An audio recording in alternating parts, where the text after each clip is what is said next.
Shit's already going off the rails. Okay. Main squeeze. Do you guys like our shirts? Shout out Old Navy. Hell yeah. Shout out Grace for the bra and the shirt. So guys, we're recording together in person right now. Can you believe it? Finally. Episode 7. Episode 7. This is going to be Chaotic. chaotic. I was gonna say the drunk episode. Like, I really could use a shot. I'm just like in a funk right now. Oh my god. Well, I have a whole bottle of wine for us. Wine is not tequila. Of Sauvignon Blanc. Sauvignon Blanc. Sauvignon Blanc. Oh, do you guys see my nice little Your Secret Safe with A hat in the background? Right. Wow. If you love us, click the order link in our bio. Hats are $35. You can Venmo me or Vikki. We would appreciate it. Yeah, no one's bought a hat. Except for one person. Yeah, and it was only because I promised him feet and didn't put out. And we did not deliver. No, which we is didn't. fine. That's okay. Thank you, Mr. Philly Man. We love you. Mr. Philly Man, we love you. But I did send Ariel our giveaway hat. Shout out to Ariel for entering our giveaway and winning. She lives in NYC, so I better see that hat in some really cool fucking places, bitch. Heck yeah. I was told that for episode 6 that we just dived into it way too fast. Yeah, people were like, we need a warning next time. Yeah, like, we need like a little warm up. What did my friends say? You gotta warm up the oven before you put the pizza in. yeah, they were like, you forgot to preheat the oven before you dove right into last week's topic. Grace and I are both sitting in shorts and matching shirts on her bed. In my childhood bedroom. Yep.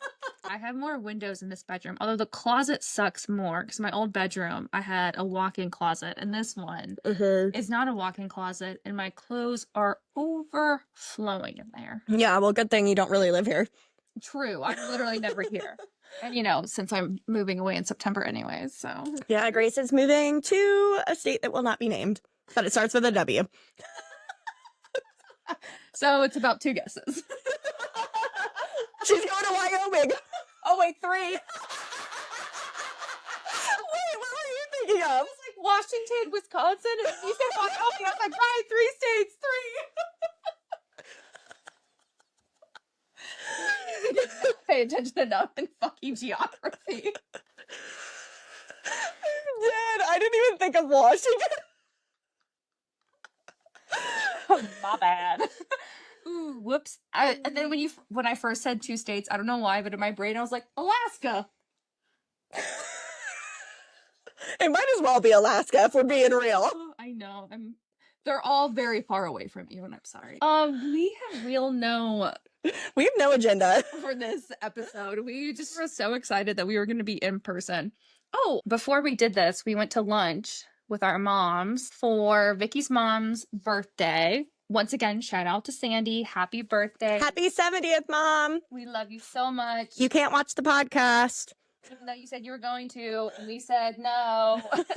and then, oh my God, and then Sandy looks me straight in the eye because she knows I'm the evil one and goes, why can't I see anything from your podcast? And I was like, oh. She was like, yeah, I can't see anything from your podcast. Why is that? And I was like, oh shit. Grace is like staring at me and I'm like, I've got to own up to this. I was like, Mom, I told Grace to block you from social media. I was like, yeah, it was her fault, not mine. Yeah, Grace was like, you guys were fighting a couple months ago. And I was like, and I told her to like block my mom from it, but she can be reinstated. She's going to listen anyway. I mean, if she hates it, whatever. I told them they could only listen to episodes 1 and 3 and 5. We got lunch with our moms, and we always do it whenever Vikki's in town. And we do the local restaurant Lefties. Shout out to Lefties. Support local businesses. And each of us always get some different salad. This time Vikki got a soup. Yeah, I had a corn chowder. Chowder. And then we always get a glass of wine together. And this time, I can't help you with that. Vikki's trying to redo her hair and I can't help her. It's just not my day. We haven't posted it yet, but I'm sure I'll post it by the time this episode comes out. But the beginning of episode 6, for the first 15 minutes, Vikki was trying to fix her hair, and she literally looked like a lion and could not figure it out. Because she always has like a slick back whenever we record because it's usually after jazzercise, and she's tired of looking like George Washington. So that's cute. I like that hairstyle. I don't like it. I don't know what to tell you. Okay, I'm not touching my hair for the rest of the day unless I shave it off. I'm in my Britney era.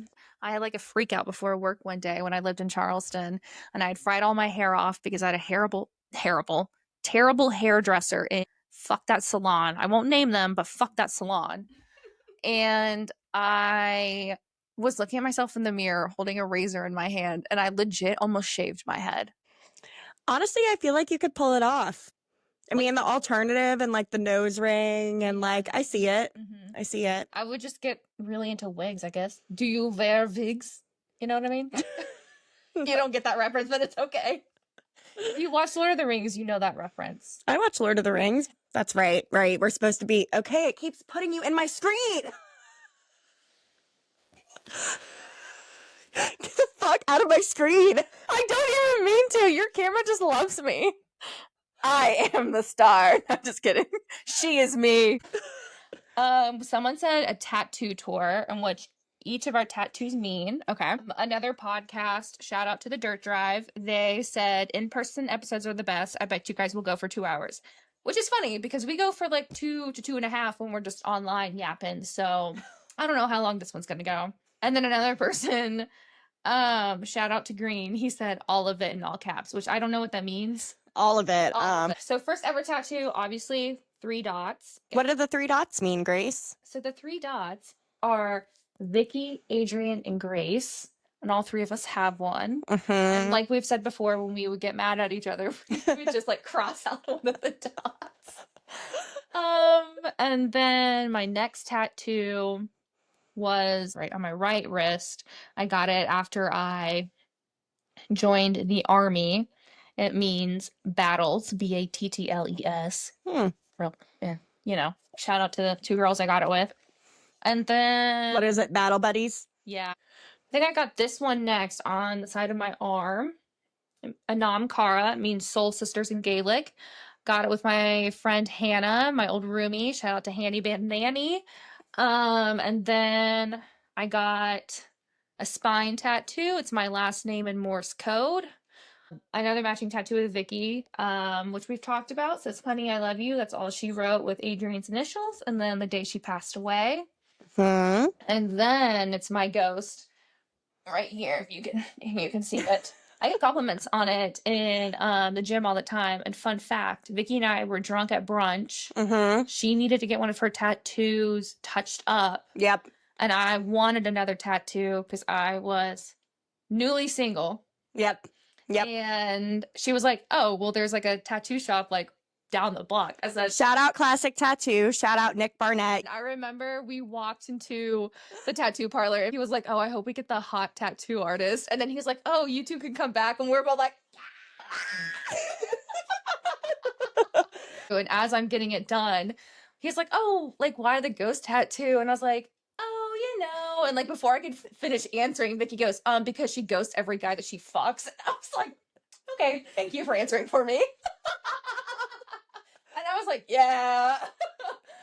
Yeah, I'm like, this tattoo artist knows like my most deepest, darkest personal stories because one of my tattoos I got with him when my ex was in Egypt, and we were going through a really, really rough patch. And anyway, I'll get to my tattoos later, but I'm like, this man knows too much about me. So if he ever finds the pod and remembers me, I'm so sorry for drama dumping on you every time I get a tattoo.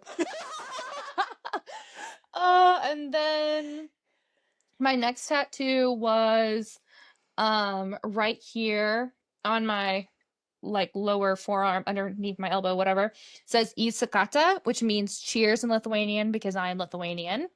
Shout out to my Boston family. They are the best. And then my most recent tattoo is the finger gun tattoo with the nails. It's probably one of my favorite tattoos. I love this tattoo. People compliment me all the time. Oh my god, I almost forgot about the skull hand rocker signal. I randomly got that with 2 of my best girlfriends from college, and that is my tattoos. No, you forgot your butt.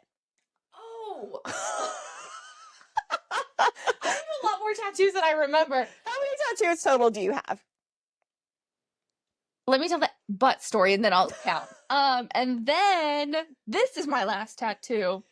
I have a margarita on my ass Shout out to Handy. Isn't it a martini? It's a margarita. Okay. It's a margarita. Shout out to Handy Banani again, because her and I were in the Army together. We love to drink margaritas. We also love tequila. And we got in trouble one time with the Army for drinking margaritas, like one does. And so to commemorate it, we got tattoos on our asses of margarita glasses with a little garnish of a lime. But total tattoos, I think that's 9. Yeah. Yeah, 9. Okay. Yeah. All right, Vikki, go off, queen. I'm up. Okay, I'm up. I have 8 tattoos total because someone asked me this the other day and I always forget where my 8th one is, but I'll show you guys what's, I guess, not covered. The first tattoo is obviously the 3 dots for badge. So Victoria, Adrienne, Grace. The second tattoo I have, it's a paw print. I can't show you, but it's behind my ear. I wanted to be a veterinarian growing up, and those of you who know me know that I'm an animal freak. We were just at lunch today and we were Vicki's fucking ferret. so I was almost in high school. This is a very embarrassing story. I was like in 8th grade, right? Yeah, I was like about to be in high school and I really wanted a pet ferret, like so bad. If you know what a ferret is, you know they are very smelly. Anyway, my parents told me no. They said no to the ferret. So I like made a poster and a fundraiser. It was like Victoria's Ferret Fund. That could go so wrong. It's so many. That sounds like an OnlyFans account. Victoria's Ferret Fund. Sorry. Okay, continue. Yeah, my ferret fund. So I was soliciting donations to buy a ferret, and I got them. And anyway, long story short, my mom was like, no ferret. We got the ferret because I raised the money. But my mom and I were talking at lunch today about how her father was dying, my grandpa. And while he was dying, my ferret was dying at the same time. And she said, I gotta go too. Grandpa's going, I'm going too. Honestly, I was more sad about the ferret. I didn't really know him that well. At lunch when she was like, that's when Grandpa Bob died. And you're like, oh, so anyways, my ferret. I was like, oh.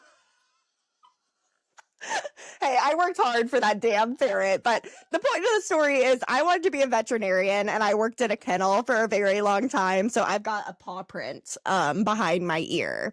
So that was my second tattoo. My third tattoo was actually... I went with you for the paw print. Yeah, you went with me. Rendezvous Tattoo. They have since closed. Blacksburg, Virginia. Rendezvous. Then we have this one for Adrienne. Obviously, it's the lyric from Ophelia. It says, honey, I love you. That's all she wrote. This is the tattoo I get the most questions about. Everyone's like, is there a toaster on your arm? I'm like, it's a crying loaf of bread because I have celiac disease, so I can't eat gluten. So I call it my sad toast. Back when I got diagnosed, I didn't really respect my diagnosis. And while I didn't feel bad for myself, now if I eat gluten, I feel bad for my toast. I used to sneak her mozzarella sticks underneath the table. Yeah, shout out mozzarella sticks. I was dead, but I have my sad toast. My ex-husband and I have this tattoo together. He is a huge Liverpool soccer fan, and if you follow soccer, their saying is "You'll never walk alone." So I was like, this would be cute if we had this matching. So we both have the YNWA for "You'll never walk alone" on our arms. Obviously, he's now my ex-husband, so so I say it stands for "You now walk alone." I have wildflower tattoo on my ribs. That was when my ex was in Egypt, and I was like, "I'm a wildflower. I'm free," and it was the first time I tried to break up. Also, Adrienne really loved the song "Wildflowers" by Tom Petty, so it's kind of an ode to her as well. I'm a wildflower. I'm free.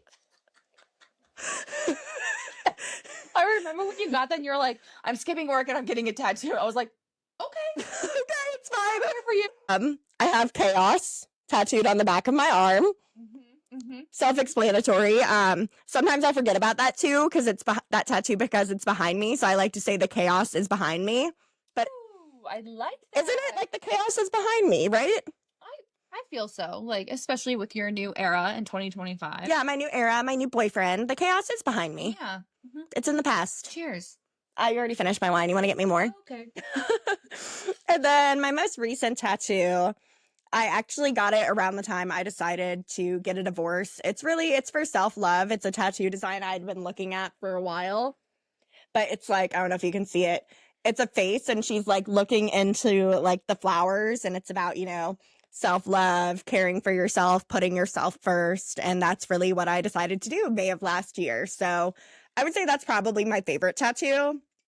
But the one I get the most questions about is definitely the toast. But I'm in the market for an ass tat. I would really like something on my back, I think. I want to be a thigh tattoo girl, but I'm not cool like that. And I think I kind of have like chicken legs. Like I wish they were a little bit meatier, but I'm like a little like my legs are too meaty. no, like a meaty thigh tat on a guy. I'm gonna make Mr. W get one because I love a thigh tat. A thigh tat. It's so slutty on a man, and I fucking love him. I know. Mr. Spreadsheet has 2 thigh tats. I told him he's gonna get this really cool tattoo. I'm not gonna spoil what he's getting because you guys are all gonna steal it because it's the coolest tattoo ever. Okay, so you know the cliche most white dudes do the wraparound trees around their forearm? No.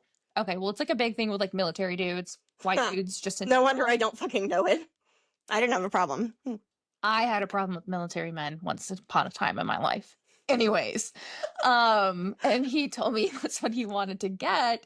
And one of my friends. Does he have any tattoos? Yeah, he's got 2. Is it his last name across his shoulder blades? Fuck no. I always encourage him to get more tattoos, except for the tree one. I was like, you cannot get that basic bitch. I feel like it's a tramp stamp for women is like the tree forearm thing for men. He's not allowed to get that. Okay. But he can get something else. Okay. Oh my God. Do you remember all those people that we went to high school with and they all went through that phase of getting their last names? Giant, cursive, ugly ass letters. I'm so sorry if you're listening to this. I don't give a shit. So that was our tattoo tour. Oh, my mom texted me and she said, I had such a wonderful lunch. Please tell Vikki and Sandra what a beautiful time we had. Oh, I highly recommend that your mom. So we do our annual lunch, right? Whenever I'm in town, it'll be me, Grace, my mom, and her mom. And something about a mother-daughter lunch date, it's everything. Oh my God. It's so therapeutic. Yes, I feel so good afterwards. And I think it's also because we have each other there. So I feel like we're more open with what we have to say. Today at lunch, we told our parents about how this big random windstorm or whatever came through Blacksburg when we were 17. And a bunch of trees had fallen over all throughout Blacksburg. The town was out power for like a week, I think. Yeah. Like my parents had to go to Vicky's parents to get water. That's how bad it was. And my brothers were at a pool party and I was out with Adrian and Vicky, of course. Surprise. And so I had to go pick them up because some parents like wouldn't take them home. Fuck those parents. Because my brothers were like 12 at the time. So I went to go pick them up and I was like, okay, we're going to take them home and then we'll go back to Adrian's house and then go out. But we couldn't get back to our houses because the roads were closed with like giant oak trees had fallen over into the roads. And so we were like, well, fuck, what are we gonna do with my 2 brothers? So we went back to Adrian's house. We gave them snacks and water. I gave them my cell phone, told them to call Vicky or Adrian if anything happened. And then we left them there sitting in the dark in Adrian's brother's bedroom. And the 3 of us like went out and got drunk. I don't even remember what we did, but I think one of our friends were throwing a party and I was like, I'm not letting this ruin my time. And we're like, yeah, your 12-year-old brothers can just stay in this random dude's bedroom. We were like, eat these pretzels, have some water. Here's a cell phone if anything happens. We're like in the middle of like a freaking storm. We're like, if a tree falls down on the house, let us know. It's called like a derecho or something. It's like basically a hurricane without the water. And I think we had texted Adrian's mom too, and we were like, oh, if you find 2 random little boys in the house, it's Grace's brothers. Like, don't freak out, please. Yeah. Oh. Sorry, I just choked on my wine. Well, I'm like, speaking of Cecile, Yeah. So the podcast is dedicated to Adrian. We recently made her mom aware that we have a podcast. I told her it's very raunchy and told her to only listen to episodes 1 and 3. So Cecile, or Cecil, as we used to call you. Cecil. Cecil for counsel. Please Forgive us for everything you've ever heard. We love you. We love you so much. And honestly, I hope she listens to the episodes about the Adrian memories because I hope that it would bring her some joy. I think so. But some of the things in there, Cecil, I'm like, I'm so sorry. I'm so sorry. I'm like, Do not look at us in a different light. honestly, I'm like, it's 2025. We're like, so today at lunch, both of our moms were like, so why? Why the podcast? And it was because Vikki and I, like, we always joked around about it. And then randomly at the end of December, we were laughing about something. And we're like, oh my God, we're so funny. We should start a podcast. And I was like, why don't we? And Vikki was like, yeah, why don't we? Why don't we start a I podcast? think our first post on Instagram was like December 27th or something like that. Yep. And we were like, It was like an overnight. We had logos. We had a name. We were like, I was on that shit. I was said, oh, we're going to start a podcast. We're going full throttle with this bitch. yep. Like pedal to the metal. And so we told them that we were like, you know, because I mean, there's plenty of podcasts out there, but we always just like want to reassure millennials and women, people our age, the girls, gays, and theys, that you can talk about this shit. Like, it's okay to talk about. You don't have to feel shame surrounding about it. Yep. We've talked about our shame surrounding it and just like grief in general. Like, especially grief. I feel like people, they're very weird about it, myself included. I get like very weird about it. And I don't know. We just want to make sure people, like, we want people to know that it's okay to talk about. You're not alone. We're here. We're talking about it. Yeah. You know, I think, you know, both of our parents, my dad is almost a traditionalist. My dad was born in 1949, for those who don't know. same. My dad was born in 1953. Both very traditional. Yes. My dad was born in 1949. My mom was born in 1955. And millennials with boomer parents, you know, they were like the worst case scenario. They survived the housing crisis, this, that. And traditionally, they're And their parents were part of the Great Depression. So, correct. Like, they had that trauma being put onto them. And like, now the boomer trauma is being put onto us. Right. And I love my parents dearly. Do they fully understand my life and my choices? No, not at all. I feel like they're trying to, but I feel like a lot of things that I kept secret was because it wasn't accepted. Yeah. So a lot of the reason for the podcast for me is to talk about the taboos and the things that you maybe withhold from your family or your friends because you're worried of judgment, because that's how we were raised. It's just like when I had mental health problems almost, 10 years ago now, it's like, I didn't tell anyone. Yep. I didn't tell anyone. And it's the world we live in. It's scary to think that you wouldn't have an outlet. Yeah. And I think a lot of us were raised that way. Like, you keep it to yourself. You don't rock the boat. You push it deep down and just, you put your head down and basically ignore it and hope it goes away. Like, yep. For example, my dad, he's from Boston. He's Catholic, you know, went to a Catholic school, typical nuns who were not good people, who, you know, hit him and his brother. As he's gotten older, I've noticed how like randomly like trauma dump on us because he's 72. He's finally comfortable enough now to talk about his trauma, which is absolutely insane. And he like randomly said something about like, oh yeah, me and my younger brother, when the nuns would hit us, blah, blah, blah, blah. That's why my parents pulled us out and like brought us to public school. So like we weren't beat by these nuns. And I was like, Dad, you know that's like not okay, right? He's like, oh, you know, like I survived, you know, and like they're so like nonchalant. And my cousin, I saw her the other day and we were talking like the similarities between our fathers and just like how they both went through the same thing. And we were like laughing because when we say I love you to them, they're both like, okay. And then Tuesday morning, my cousin, she was getting a cup of coffee and we're standing in the kitchen and I was leaving to go babysit my niece. And I was like, okay, Dad, I love you. And he was like, all right. I was like, okay, see you later. See you later. That's so funny. I remember when I was doing intake forms, if you've ever like tried to get a mental health counseling appointment, whether it's for a therapist, a psychologist, they ask you, does anyone in your family have a history of mental illness? And You're like, I don't know, maybe. well, no, I asked my mom about this, and she was like, if we do, it hasn't been diagnosed, and we just, back then you just got over it. Oh, I remember you texting me about this, and I was like, bitch, what? Yeah, you just got over it. And I was like, I remember at the time being so baffled, and you guys know I have a twin brother, and he said he's not going to listen to this podcast because he Yeah, shout out to our brothers who actively avoid listening to this. Thank you. And please don't ever listen to it. please don't ever listen to the podcast. But I told my brother that I had a podcast, or he was like, you podcast? I didn't know this. And he was like, what's the topic? He was like, that's really cool. I'm not going to listen because I value having limited personal details about people I'm related to. But he was like, that's really cool, whatever.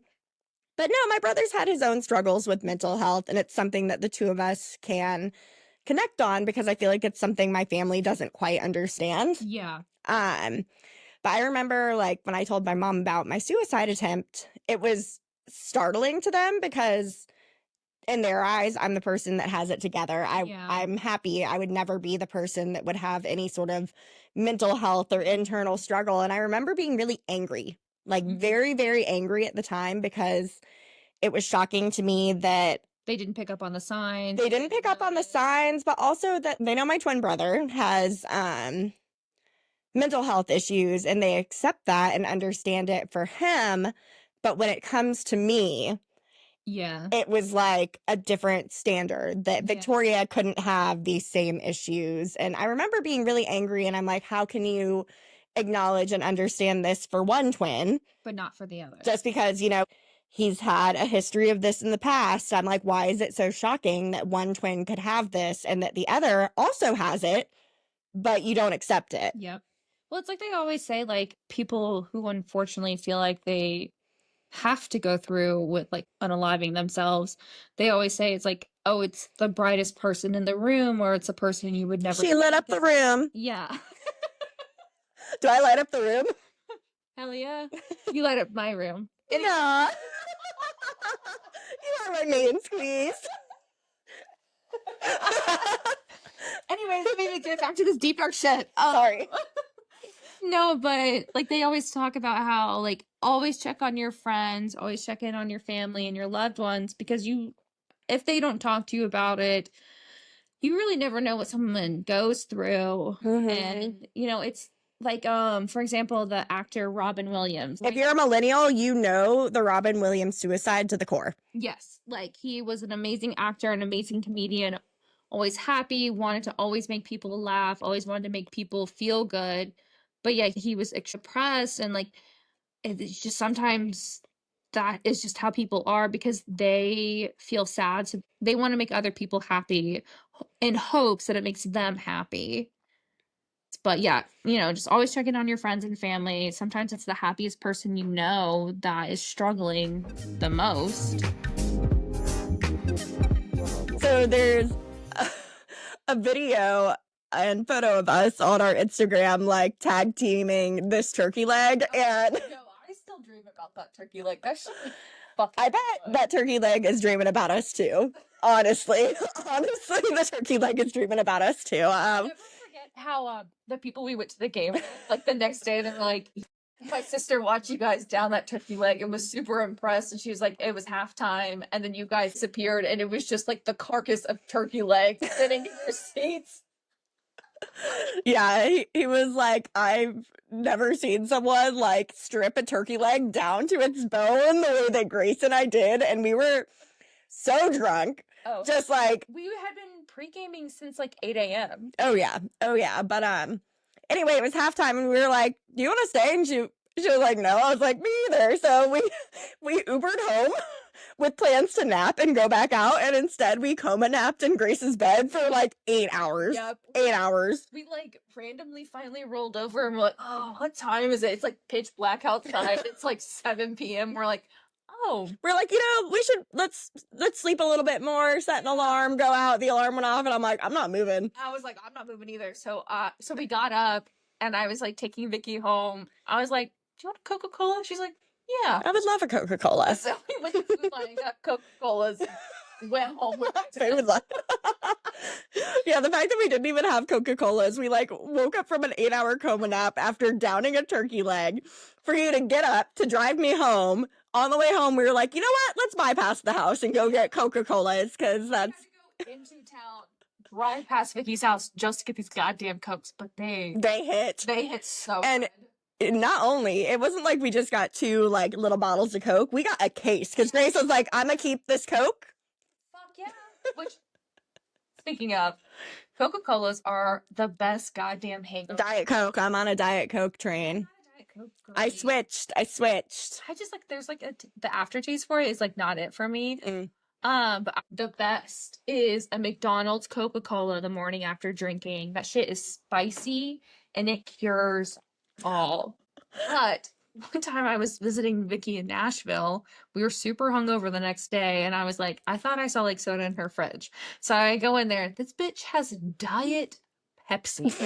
That was an accident. And I was like, first of all, it's not even Coca-Cola, not even Diet Coca-Cola, which I could have dealt with, but Diet Pepsi. Mr. Spreadsheet, his drink of choice, regular Pepsi. I have a problem with him now. Officially, I have a problem. You officially have a problem. So, my boyfriend is meeting my family for the first time this weekend. He gets tonight. He gets here at like 9 p.m. He messaged me earlier, and he was like, less than 12 hours, and you'll be in my arms. I said, I can't wait. And he said, I'm going to kiss you in front of your parents when I get there. Is that okay? Is that okay? And and I didn't respond right away because I was working. And he was like, a respectful one, not my tongue down your throat kiss. I was like, thanks for clarifying. Thank you for not fucking my face with your tongue. They got me biting and eating your face. Oh. But no, I'm so excited to see him. I'm very nervous, though. I am very nervous. I already feel a little bit of judgment from Sandra. That's because Sandy judges everything. Well, she shouldn't. She should be nicer. I was like, Mom, I'm going to stop telling you things unless, I was like, you know that saying, if you don't have anything nice to say? Don't say anything at all? Yes. That's me with my parents. I say that to her all the time, and she's like, I told you I wasn't going to say anything, but like, it comes out anyway. I'm like, no! She's like, I wouldn't have a clear conscience if I didn't tell you.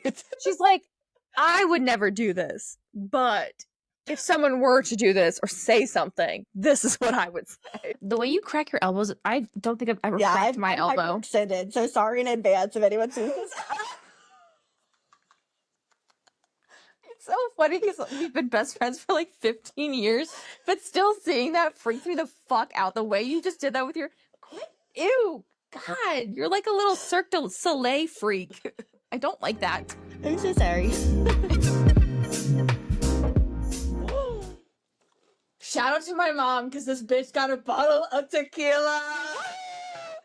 Swear to God, she was like, oh, Vicky's coming. I need to get the girls tequila. You know what's funny?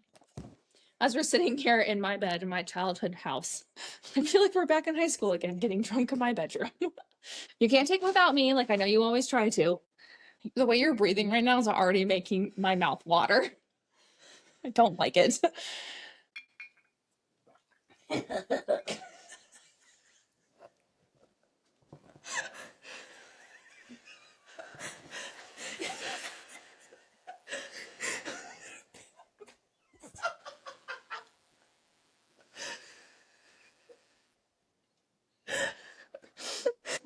What the fuck was I have tears in my eyes. Okay. Guys, this is gonna be a wild episode. I feel like we don't even have a topic. We have 0 topics. It's just vibes. That's the fact that we're together. All right. Cheers. I understand why you went. Burns a little bit. Okay, so earlier we were at lunch today, and my mom goes, no family secrets. And Vicky and I looked at each other and like rolled our eyes and laughed. And then I started laughing even more because I was like, I don't think she realizes that she's been featured on the podcast like multiple times. I was like, and I'm not going to be the one to tell her. I mean, is your mom asking you about orgasms and blowjobs really a family secret? No, because all my sisters and siblings all know that that's what she does. Well, they're your family too. Yeah, so like everyone knows that like my mom just doesn't have a filter, but she means it in like the most genuine way possible. It's not like she's doing it out of spite or being evil or cruel. It's because she genuinely wants to have a good time, which I'm like, I don't know which is worse. My mom genuinely wanting me to have like a good sex life and good orgasms and asking me about it, or doing it in a way of like, you don't have good orgasms. Speaking of Grace's parents, so Grace has wine here today, and she writes her name on her bottles of wine. So here's me. I'm like, oh, do your brothers steal your wine? And she's like, no, my parents keep drinking my wine. So she like labels her wine with her name on it so that Marianne and Steve, Papa Moloskus, Papa Milan. the apple orchard man. Yes. Yeah, because I Tell us about Granny Smith apple. Oh my god, I forgot what it the last times you were here. Granny Smith apples. My dad went into this whole I don't even remember the whole spiel, but he went into like Spreadsheet would find this so intriguing. he like went into details about Granny Smith apples and the reason why they're not eaten as much and why they grow the way they grow and like how they became like popular in America. Grace's dad owns an apple orchard. Peach orchard. So he has like a small orchard, but it's like a mix of peaches, apples, blueberries, blackberries, corn, watermelon, plums, and grapes. And he did his master's at Tech in forestry and trees. Like he knows anything and everything about agriculture you could possibly know. And he was telling Victoria in detail one random time she was at my house all about Granny Smith apples because I think he offered you some homemade applesauce or something. I think my ex was there and he was more interested than me. Yeah, the ex was there and Mila was there. Uh-huh. And my dad is a very much like golden retriever snob, only likes golden retrievers. Met Mila, immediately was like playing with her, falling in love with her, and Mila was obsessed with my dad because, like Vicky's brother Vaughn, my dad is a damn animal whisperer. Like it's like he doesn't have to try to get animals to like they just like they come to him. Yes. So my dad has like 30 chickens. He will come home from work and pull up, and if the chickens are free ranging because they are legit free range. Do you guys only eat eggs from your chickens? No, we'll buy store eggs, like especially during the winter when they don't produce as much. So, fun fact about chickens, the more light there is outside, the more eggs they produce. Seasonal depression is real. Yeah, even in chickens, chickadee dee. Anyways, but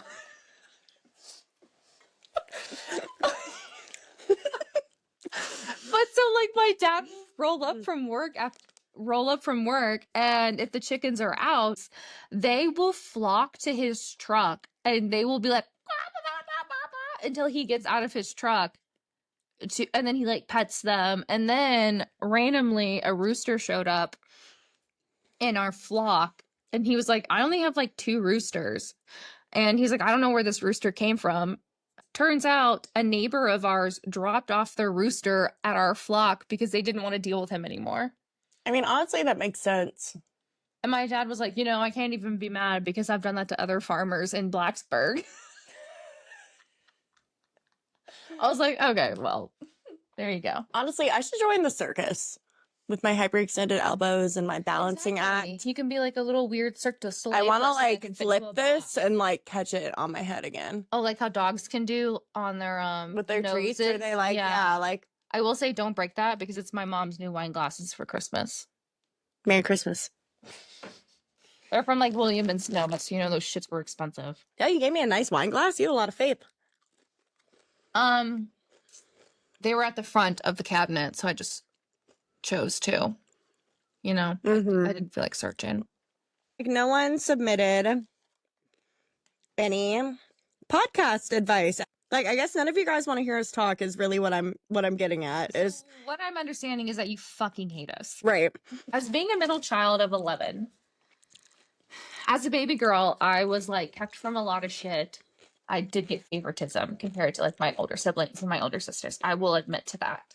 But the moment I wanted an iPhone, I graduated, joined the army, came home, and I wanted an iPhone. And my mom told me that I had to get off her cell phone plan if I wanted an iPhone and pay for it myself. And I was like, okay, fine, I will. So I did. And then like a year later, she got all of my 5 younger brothers iPhones on her phone plan. And I was like, are you fucking kidding me? Marianne. And every time I bring it up to her, she's like, well, you're just like better than all of them. And I'm like, well, I mean, I know I am, but That doesn't mean I don't want to be coddled sometimes. I know. I was like, doesn't mean that you can't not pay for my phone plan when I was 18 years old. It's fine. It's fine. All right, true life. My ex-husband still pays for my phone. As he should, for all the emotional damage. Emotional damage. You know, when I asked for a divorce, Yeah. he was like, you should just give me the house because of all the trauma you put me through. I don't think 400,000 K should equip to that. Yeah. To that. Yeah. Yeah, at first I was like, you know what? You're right. I'm such a horrible person. And then you left and you're like, what? No. Honestly, I am shocked that things went as amicably as they have gone. Do you feel like this is amicable? Yes. Compared to like some people who fucking hate each other, you guys can still text and talk to each other and at least talk about it. But some couples, they can't even do that. They can only speak through their lawyers. Yeah. So like in a way, I'm happy that it's that way because it's easier on you. Yeah. But also I'm like, I wish you didn't have to talk to him. It's me. Yeah. It'll be over soon. Yeah. Maybe. Maybe. You know, sometimes I wonder if Mr. Bankrupt, the one that blocked me on Venmo. That's crazy. Like, move on. One of my ex-boyfriends. I was because I was being nosy because I wanted content for the podcast and I was looking up. Was he like, oh, oops, like, let me make sure I don't send you money? I don't even know because early last year something came up about my ex-boyfriend. I was like, I wonder. So I looked at his Venmo because I was curious. And like nothing, I guess he does everything in private because like nothing had been Venmo'd since like 2023 or whatever. Yeah. And I was like, oh, okay, that's boring, whatever. And like I hadn't looked at it until like a few days ago. Oh, I was Venmoing someone for their birthday. And I was like, oh, I wonder if unprivated his profile. So I looked at it and I couldn't search him. And then I was like, well, he Venmo'd me a bunch during our relationship. So then I looked at like my transactions and like searched his name. Nothing came up. And then I went to your ex-husband's Venmo because I was like, I went back to like times that I knew that they were Venmoing each other. Nothing showed up. And I was like, so within the last Maybe year, he deleted his Venmo because he's been like reported to the IRS and he was like, I don't claim any income. wait, he's been reported to the IRS? Hasn't he? I didn't report him. Did you? No. Serious? I feel like he has IRS problems, yes. I mean, probably. I didn't report him.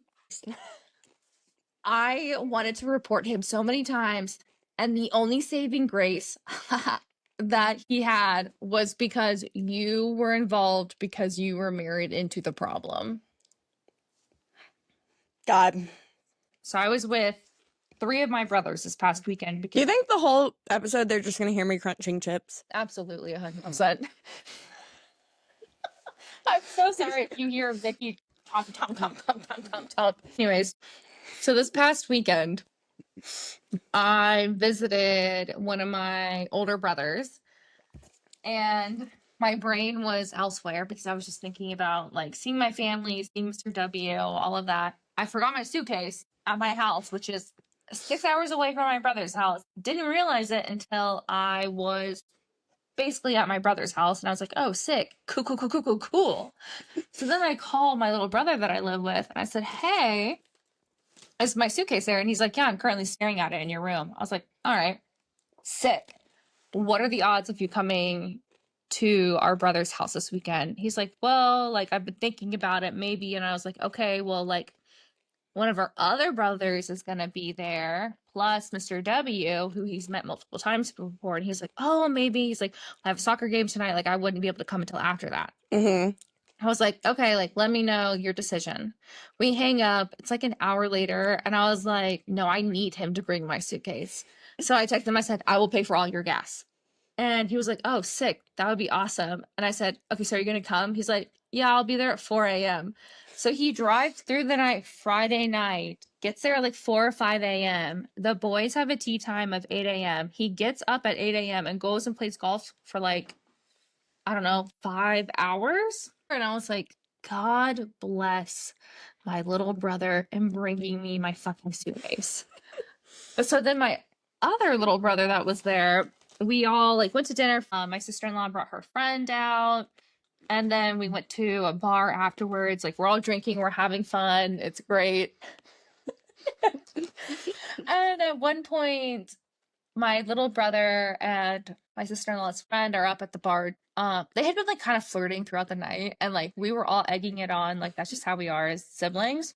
They're up at the bar ordering drinks, and I have a video of my little brother turning around, and I was like pointing at the girl, and I was like, get her, get her, get her, like make out with her. He turns around and looks at me and he goes, and like hard winks at me. And I was like, damn, okay. So then there was like live music. We're all being lively. The two of them disappear and they're apparently off dancing. And then at one point, we all got pretty drunk. Like, I was pretty drunk. At one point, I can't remember. It was either Mr. W or my little brother that I live with came up to me and was like, "Yo, our brother and the girl like had sex in like the back room or something." I said, "No fucking way that they did that. Like, I don't fucking believe that." And then the next day, we asked my little brother, we were like, yo, so like what happened at the bar? And he was like, oh, like we were dancing and then we made out a little bit and then like we went out the back door and there was like this like little bridge that you could like overlook the city of Louisville.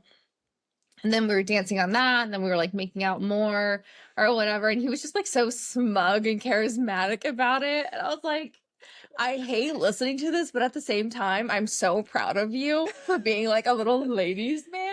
Also, can I just say, when you told me this story earlier today, I didn't realize it was the younger set of twins. Yeah. So the girl is our age. She's like 32, 31. I'm not 32. I'm not 32 either. Anyways, the girl's like around our age. And my little brother is 23, 24. So in my mind, this was the older set of twins. It was one of them. Which is 27, which would be like more like reasonable, right? Yes, yeah. But now that I'm realizing it's the baby twins before Pookie.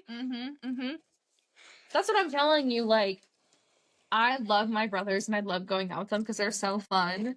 But I forget that like girls find them attractive and that they're very good at picking up girls. So when I go out with them, I'm like, like, I don't want to see this. And I'm sure they're probably the same way with like me and seeing me with my boyfriend and like see like this podcast because I'm sure they don't want to hear about my fucking orgasms and all that shit. But like, at least I don't do it in front of them. Like, I'm not making out and sitting on Mr. W in front of them. Like, I made sure like I think we held hands at some point Saturday night. Maybe kissed once in front of them. That was it. I was like, you will be at least a foot away from me when we are around them. So I'm like, I don't want them to see anything. And it's funny because my ex-boyfriend that had met my family, Mr. Bankrupt, I love that his name is Mr. Bankrupt. He was constantly like hugging on me and like trying to like be PDA with me. Like, I don't like PDA around my family. And it just like always like kind of weirded me out. But like now that like I'm very separated from our relationship, I realized it was like a possessive thing, like a manipulation tactic. Yes. It's not because he loved me. Yeah. Okay. The only time my ex was affectionate to me in public is when he was like blackout drunk and he would like bite me. Yeah. But so I picked up Vikki from the airport last night, and I'm trying not to crunch. Put your microphone away. And we were talking about like our plans, blah blah blah, whatever. And I was like, oh yeah, like I'm planning on moving up to Mr. W, or not moving up to him, but I'm planning on spending the month of May in his town, whatever. I was like, but first I have to drive to Virginia Beach for this concert with my friends. And she was like, wait, what weekend is this? Is it like May 10th? I said, yeah, it is. She was like, what concert are you going to? I said, Rufus de Soul. She was like, wait, I'm going to that concert. Mhm. So I was like, fuck yeah. So we will be going to a concert together in the first weekend of May. I'm very excited. That's like a month and a week away. I know, it is crazy that April's literally like in 2 days. Yeah. I'm an April baby. My birthday is coming up. I was about to say, your birthday will be what, like the week before that? Week and a half? I'll be in Barbados for my birthday, and there's a spreadsheet. Of course there is. There's a spreadsheet, of course. I'm so excited. Today my mom was like, what are you doing for your birthday? And I'm like casually, oh, I'm going to Barbados. She's like, I didn't know that. Sorry, Randy. Well, no, my mom is meeting my boyfriend tonight. I'm so excited for you. I'm so nervous. And something she said earlier at lunch, she was like, rich. She was like, don't rush it. You're not even legally divorced yet. When she said that, I was like, damn, cut that to the core today. I was like, Mom, I need you. Like, I get it. I have a very bad track record with men. Not even that bad. Like every boyfriend you've had that you're serious about, you've stayed with them for a fuck ton. Like, for too much time. But like, this is my first boyfriend that I'm introducing to my family. Yeah, because I mean, I haven't had a boyfriend. This is my first boyfriend, first and foremost. Let me be clear. Since my divorce, this is the first person that I've been like, I claim him as my boyfriend. Like, I want him to be my boyfriend 1,000%. Yeah. But it's the first boy that's also being introduced to my parents and my brother. Vikki was telling me about how Spreadsheet Man wants his kids to be baptized in the Catholic Church, which, fun fact, my family's Catholic. I grew up Catholic. Yeah, I approached Grace's dad. I was like, you would be happy to know that my new boyfriend is Catholic. And my dad was like, oh, does he still go to church? And she was like, no. And he was like, oh, okay. He was like, he got really excited and then immediately disappointed and was like, cool, don't care anymore. But I can't wait to be a godmother. No, so you know how earlier my mom was talking about how the home daycare, and she's like, I'm gonna sell the stuff. I didn't have the heart to be like, maybe keep it because you might have grandbabies. Do you think she'll be excited? I don't know. I think right now it's hard for anyone to be excited for me. Hi, I'm excited for you. Well, it's hard for my parents to be excited for me to be in a relationship because it's so new and so fast. Well, not even that fast. Like, I'm like, I've known him for 12 years. Yeah, I guess just because, like, I don't know. Except, once again, the older generation, because you're not officially divorced yet, I feel like you can't date or move on until that divorce decree comes in, you know? Yeah. Mr. Spreadsheet was like, I didn't know the love of my life was going to be a divorcee. Oh, I always knew I was going to be a second wife. I always said that. I was like, I am second wife material. Yeah, the second wife always wins. Absolutely, because they get it out on the first wife, which I'm so sorry to all First Wives Club. I'm so sorry. You are angels for putting up and dealing with the bullshit of those men. Absolutely 100%. Minus Mr. W because his ex-wife cheated on him. Okay. I'm sure he made mistakes. Everyone makes mistakes in their relationships, but it's not like he cheated first or emotionally abused you or neglected you or ignored you or put you down or talked down to you. You know? Yeah, I mean, all of those things are my fault. Didn't you know that? I completely forgot about that. Yeah, I'm like, gosh, shame on me. But yeah. Do better. Do better. So when I was at my family's house this past weekend, and my brothers were like, I actively avoid listening to the podcast. And my sister-in-law was like, yeah, sometimes I feel like I shouldn't listen to it. And I started Really? I started laughing, and I was like, no, I totally get it. Like, hearing about how your sister-in-law gets fucked and like her orgasms in her past, like, you know, whatever. But her and I are super close. She's basically my sister. I love her to death. I would do anything for her. And so she put us in the like their basement's basically like another apartment. So like she put us downstairs and I was like laughing to myself because normally I always stay upstairs in the top level. Yeah. And when she put us in the basement, I started laughing because I was like, I guarantee she did that because A, she listens to the podcast, B, she knows how much I love sex, C, she knows how much I love Mr. W. So I know she was like, I don't want any chance of having to possibly listen to anything that those two are doing. And every time we would have sex, in the back of my mind, I'm like, I'm so sorry to her. Like, I'm not gonna say her name, but I'm like, I'm so sorry to her. Like, I'm so sorry for doing this in your house. I need to have sex with my boyfriend. Well, you guys like really long distance. Like, I think that I'm long distance, but you really long distance. My long distance man has a kid, so like it's even harder because of that. Because I mean, he only has him 50% of the time, but he then like that 50% of the time, he then has to do 50% with me. So I'm only getting a quarter of his 100%. Whereas like you get 50% of his 100. Yeah. No, I feel like I get 100 even when we're long distance. No, I'm happy for you. I'm happy you finally found someone that gives you 100% in the ways that you deserve. No, and he does. And that's why I'm trying to get my parents to understand that me introducing him to them is a very big deal. Like, there have been other men, obviously, you guys listen to the podcast. There's not been a one that I've been like, I want you to meet my parents. And he's meeting my parents early. There's already a date for me to meet his parents. And I really hope they love him as much as I do. I said it to my mom. I was like, you guys are going to love him. And this is maybe a month ago. And she was like, what's important is if you love him.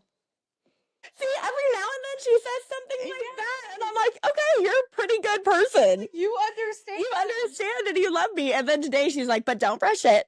I'm like, here's the boomer. When I first started dating Mr. W and I finally told my parents about him, and they met him end of August.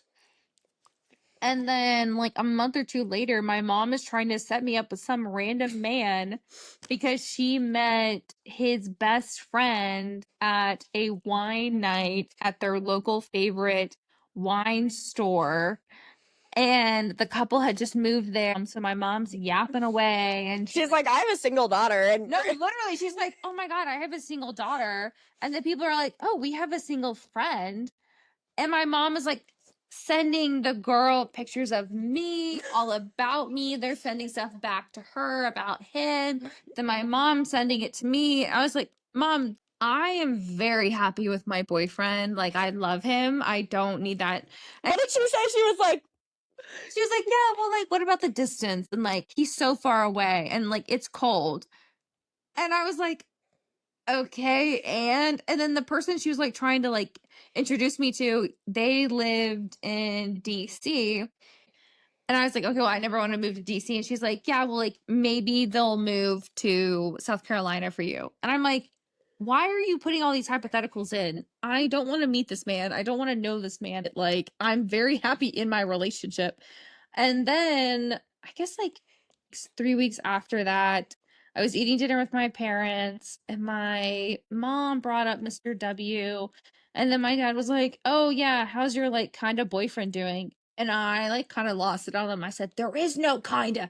I said, he is my boyfriend, 100% full stop. I'm in love with him. He's in love with me. We're very happy together. Like, I am very serious about him. I said, if I wasn't serious about him, I wouldn't have had him come to Blacksburg, meet you guys, meet half my family while they were also in town.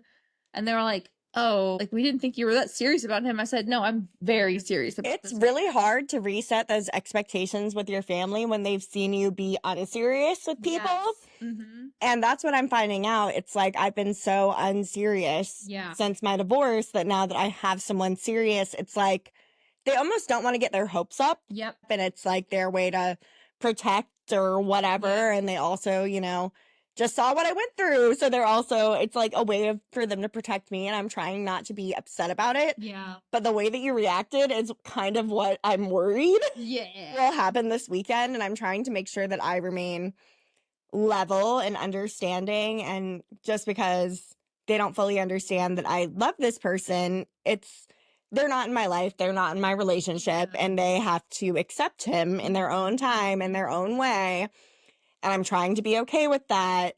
It's hard. It's hard. I'm like, so I was messaging my ex yesterday. He sent me something out of the blue, whatever. I was like, why would you send me that? And he was like, what do you mean? What do you mean? What do I mean? And I was like, it's not really appropriate for you to send me things. And he was like, well, I thought it would be funny. And I was like, too soon. He was like, fair. So here I am being petty. I'm like, how are you and your girlfriend? And this is what he said.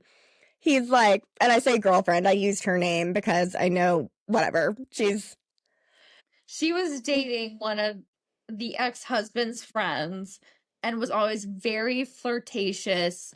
with my husband, and would rely on him for support with her relationship and vice versa. Like there were times he's like, I'm going to go get lunch with her. Anyway, one of the first girls he ended up with after we got separated. Anyway, he's with this girl and I was like, I hope you guys are doing well. And he responded back and he was like, yeah, I hope you and your thing are good too. My thing. And this is what I said. I was like, glad you and her are doing well. He said, yeah, definitely. How are you and your thing? You doing all right? I said, I'm doing great and he's awesome. Maybe one day we will all be friends.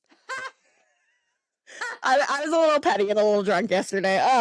No, when she sent me when she sent me the screenshot, that was the first thing I clocked. And I was like, you know, that's never going to happen, right? And she's like, yeah, I'm being petty. I said, this is why I love you. No, but he said, I'm happy for you, smiley face. I think we can work that out. I was like, I'm happy for you too. He's a hokey and gives me everything I need and more. I hope she does the same for you. That's awesome, Vix. Oh my God. You know, he used that as his whole personality for the next 2 days so he could be a fucking somber victim. Well, it's so funny to me because I can still see his life. And I mean, nothing has changed about his life except he's replaced me with someone else and he does the exact same thing. Yep. And that should tell you something about a partnership. Yep. Is you found someone else who is vulnerable enough Yep. to 100% buy into your wants, your needs, your desires at the expense of themselves. Yep. And it's just like, I was replaceable. I was replaceable the whole time because it wasn't about me and him being together and building a life together. It was who fits into my life and my goals. Yep. Which I feel like a lot of people can relate to because unfortunately, I feel like it's more common than it's not of like having your first, relationship, marriage, whatever. Well, it's like, if someone can conveniently slide right into your life, it means it's all about you. Yep. Because I can tell you right now, you're with someone who's divorced and you are not a replacement filler for her. No. He has a completely different life with you that you guys are building together. And there's something to be said about that. Mm-hmm. And now that I'm divorced and I'm with someone, it's like, I feel like compared to like even December to now, not that you're a completely different person, but I'm myself again. yeah, you're yourself again. I feel like you're very much at peace. You're happy again. I'm dancing. I'm like doing all the things I love. You're just happy and at peace, and like you don't wake up every morning with like a fuck ton of anxiety of like, fuck, what did I do to like fill that void almost? Like now you wake up and you're like, oh, you're always happy to go to work. That's just you. But like, you're like happy to be like, oh, what am I going to do today? Like, what's going to happen? Like, I feel like you are just your unabashed self again. And it's so good to see. And it's great to be with someone that amplifies you being yourself versus making you be someone different. Yes, versus someone that drowns you and tamps yourself down. I remember when he started seeing this girl, I had a couple people that were like, yeah, we saw him together with her. We met her. Like, she's very plain. is what a lot of people said. She's very young, is some of the comments, which she's pretty. And I don't think anything bad about her. She's never done anything wrong to me. And honestly, I hope they find happiness. I really do. But I mean, I hope they find happiness. I hope that for she doesn't her. right for her. And like that's what I think about a lot is, you know, I hope he learns something from this. I hope that whoever he's with next that He won't. no, I'm trying to see the good in people. I'm really trying, and I I hope, know you are. and I hope that he does find happiness and that she is happy, and maybe, you know, maybe our ambitions, like I'm a very ambitious person, so is he. Maybe this person fits into more of what he needs and what he wants and is okay with that, and so be it. I mean, people who are from Richmond stay in Richmond is the way that I feel. Just like how people from Blacksburg stay in Blacksburg. Okay, well, I've also moved. You don't count. You don't count. I've also moved out of Blacksburg like 3 times. But no, I 100% about like agree about like the Richmond thing. Like 2 of my exes are from Richmond. The other one had 0 intention of ever leaving Richmond, which I mean, like, there's something wrong with that if you choose to grow. Yeah. But I feel like everyone who stays in Richmond who's from Richmond, they don't grow. Well, I started seeing someone right in the separation, and that person had been in Richmond for years, and we're finally back to friends on Instagram. Oh, really? We are. He followed me recently, and I was like, you know what?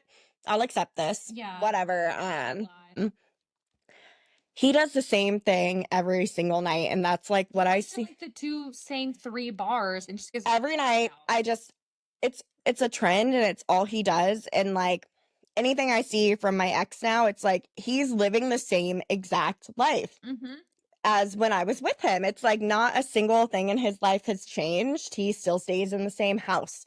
He still does the same things, goes to the same bar, has the same friends. And I'm like, I have a whole different life. Yeah. A whole different life. And I've reconnected with friends that I lost throughout my marriage. And it's been so great, along with making tons of new girlfriends. I have more girlfriends now than I've ever had in my life. And that says a lot because I was just so like, let me mold to the relationship. Right. And it's funny because I always felt like your ex would be like, oh, I wish she had more like girlfriends, all this stuff. And like every time I did, he was like, but no, you have to come out with me. You have to do this. He would like almost sabotage it in a way where you had to rely on him and his friends. Right. So you weren't independent and like had your own friends who could go off and be like, well, actually, I think I'm going to go out with like this girl instead of like going out with your guy friends. Yeah. Well, I just think about something that was really eye-opening to me. So you guys know I love jazzercise, and getting back into fitness and to dance was something that was really important to me. Something that should be important to your significant other is supporting and loving the hobbies that you do. Absolutely. Especially if they're fitness, health related. He would always be like, no, I want you to work out with me. I want like... He doesn't work out. Well, at the time we were trying to play tennis, and like each time it would rain, or he'd be like, oh, we got invited to happy hour. I'm like, I blew off jazzercise to work out with you, and now we're not even working out. Yeah. And I don't know, I just think back to it being a control mechanism to take away one of the things I loved. Oh, absolutely. It's like I started finding friends in jazzercise and going out and wanting to teach. He was like, we travel too much. You don't have time for this. And as soon as I moved to Nashville, guess what? Instructor. Yep. Instructor. And I love teaching jazzercise maybe more than I love my job. Which is insane. Follow Vikki on Instagram. She's constantly posting about how much she loves to be an instructor, which I love. It's so great. I like no, and like I mean, all of you should be liking her stories. And if you live in Nashville, you should be going to jazzercise. You should be going to jazzercise. For you. Thanks for plugging jazzercise.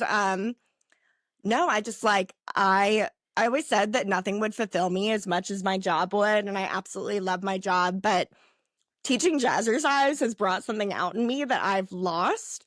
And also, like, for the first time ever, I have a person that I love enough that if it came down to it and we had to move, I would pick him over my job. Well, you also, like, you've been a dancer since the age of, like, 2. Yeah. And I feel like jazzercise is an extension of that. And I feel like Spreadsheet Man always He puts in an effort to make sure that you are doing jazzercise. You have time to do jazzercise. It's always in like your plans for whatever you guys are doing together. He always makes sure that you are putting yourself first. Yeah. Which I think then falls into the relationship of why you guys are. Why I'm feeling more giving and why I would do the same in return. And like, I always talk about it. I'm like, I'm with another guy from Virginia, which he likes to say he's not from Virginia. He is from New Jersey. He is from New Jersey. But he went to Virginia Tech. And obviously being a Hokie is something that's an integral part of me. Yeah. And since day one, this bitch has always been like, I have to marry a Hokie. And I'm like, yeah, okay, whatever. We'll get there. Here's me. I have to marry a Hokie. Someone has to have a college degree. I didn't marry any of that. I want to see she'll answer. Hello, sugar. Hello, you're on the pod. Oh, God. Actually, I've been drinking for a month because I was waiting to go to Folly. And then I was like, well, these two bitches are going to be in town. I guess I'm speeding it up a week. We are just making sure that you are ready for next weekend. You know, you're welcome. It's called conditioning. Yeah. It is. It is called that. These men are actually crazy. Those Facebook groups of "Are we dating the same guy?" I have many thoughts about them. My main thought is that the term "not all men" is always a man. It's always a man. Yeah, when they're like, not all men, but almost. I'm like, no, 100%. But it's always a man. Also, whenever someone posted it and they're like, oh, like, this person did this to me, and it is the nastiest looking sewage rat man that you've ever seen.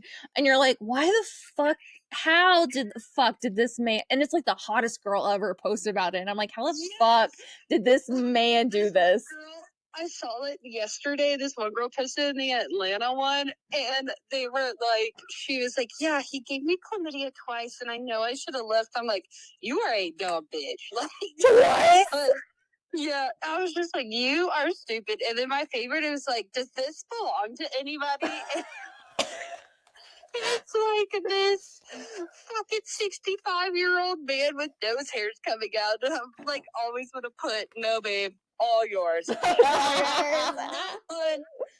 one is going after that. Oh my God.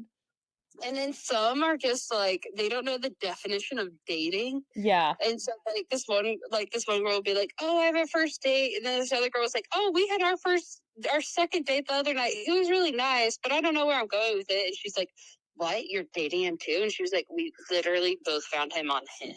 Like, where? And until you have we are exclusive conversation, then it's like free game, I feel like. Yeah, I think so. I mean, that's how I play it. You know what I think about from time to time? Oh, God. Here we go. When we were at a bachelor party, and it was the night that you got fucked up, and we were at that Mexican place. Is that your boyfriend? What? No, he actually did reach out the other day, though.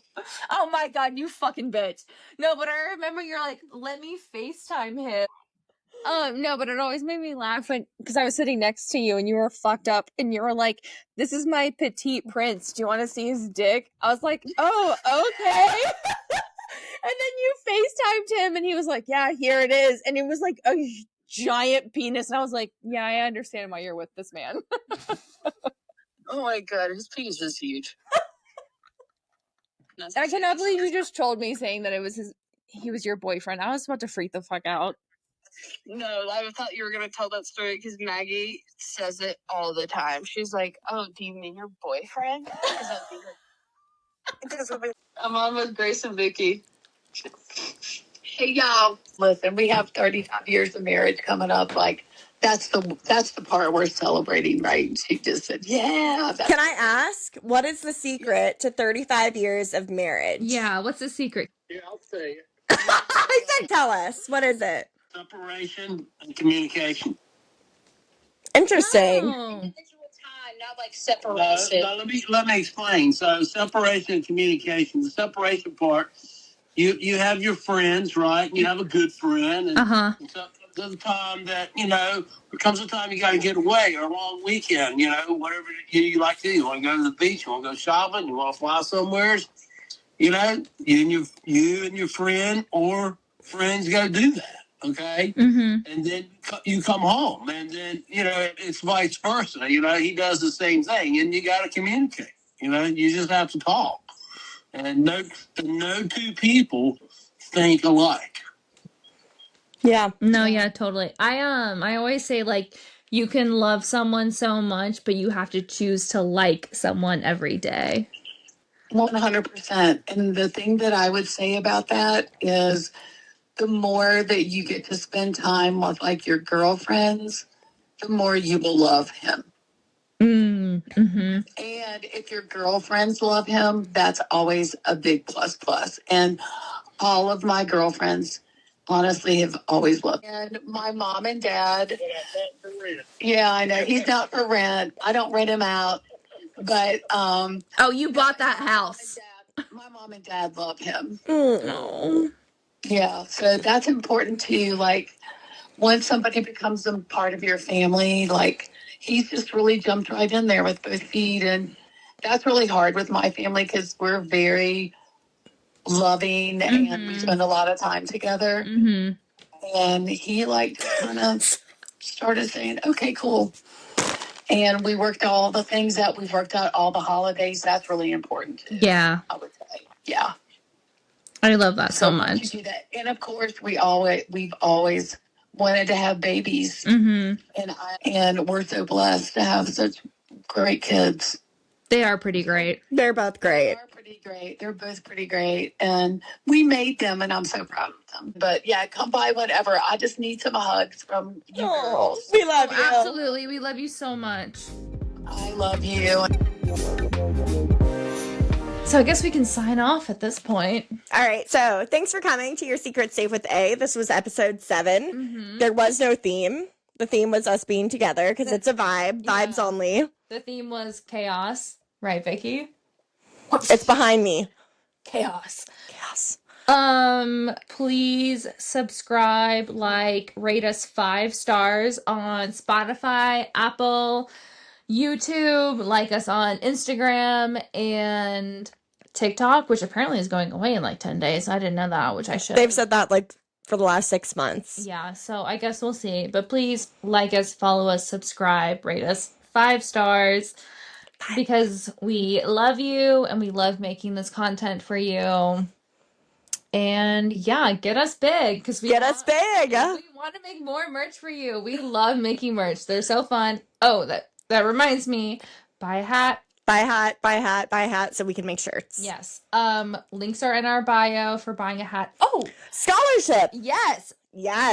We are connected. So, the Adrian Newcomb Soccer Scholarship, the deadline to apply for it is April 12th. The scholarship applications are open now. It is for senior soccer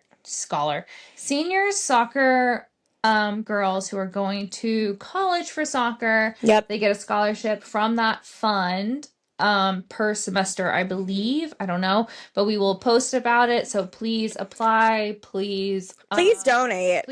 Please donate for these girls. They are going to be going to college for soccer in Adrian's honor. Mm-hmm. So these are Blacksburg High School seniors. Yep. Mm-hmm. And each year they award a soccer scholarship in Adrian's honor. Yep. For them to go play soccer in college, just like Adrian did when she graduated. Yep. Striker. Hell yeah. That was our bitch. She always made those goals. Fuck yeah. Go Adrian. Usually I think it's senior night that they present the award, announce a scholarship. We will be donating to the scholarship this year, so please also donate. Please share that the scholarship is open, and we love you, and thanks for listening. Illy. Main Bye. Oh God, that's like my bad.